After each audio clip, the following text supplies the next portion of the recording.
નમસ્કાર મીડિયા ન્યૂઝમાં આપનું સ્વાગત છે। સમાચારોની સાથે હું છું ચિત્રા। સમાચારોની શરૂઆત કરીએ। મહત્વપૂર્ણ સમાચાર રાજકોટથી। હડમતાલા ગામ પાસે ટ્રેનને રોકવાનો મામલો સામે આવ્યો છે। રેલવે ટ્રેક ઉપર પથ્થરો મૂકવામાં આવ્યા હતા। અમદાવાદ સોમનાથ ઇન્ટરસિટી ટ્રેનને 10 મિનિટ અહીં રોકવાની ફરજ પડી હતી। જિલ્લા પોલીસ અને રેલવે તેમજ તાલુકા પોલીસ દોડતી થઈ ગઈ છે। આજ મુદ્દે વધુ જાણકારી મેળવીશું TV9ના સંવાદદાતા મોહિત ભટ્ટ પાસેથી। મોહિત, આ સમગ્ર મામલે કઈ રીતે તપાસ થઈ રહી છે?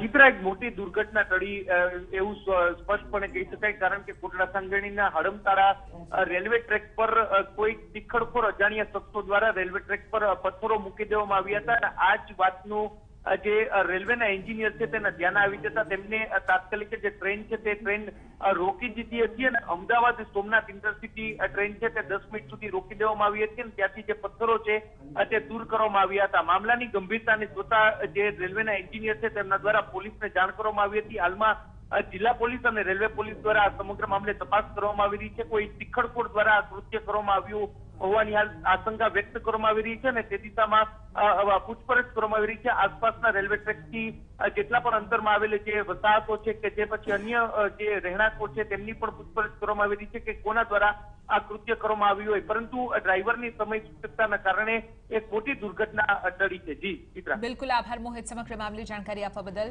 તો અમદાવાદ સોમનાથ ઇન્ટરસિટી ટ્રેનને 10 મિનિટ રોકવાની અહીં ફરજ પડી હતી, કારણ કે ટ્રેક ઉપર પથ્થરો અહીં જે હતા તે જોવા મળ્યા હતા। મહત્વની વાત છે કે મોટી દુર્ઘટના ટળી છે।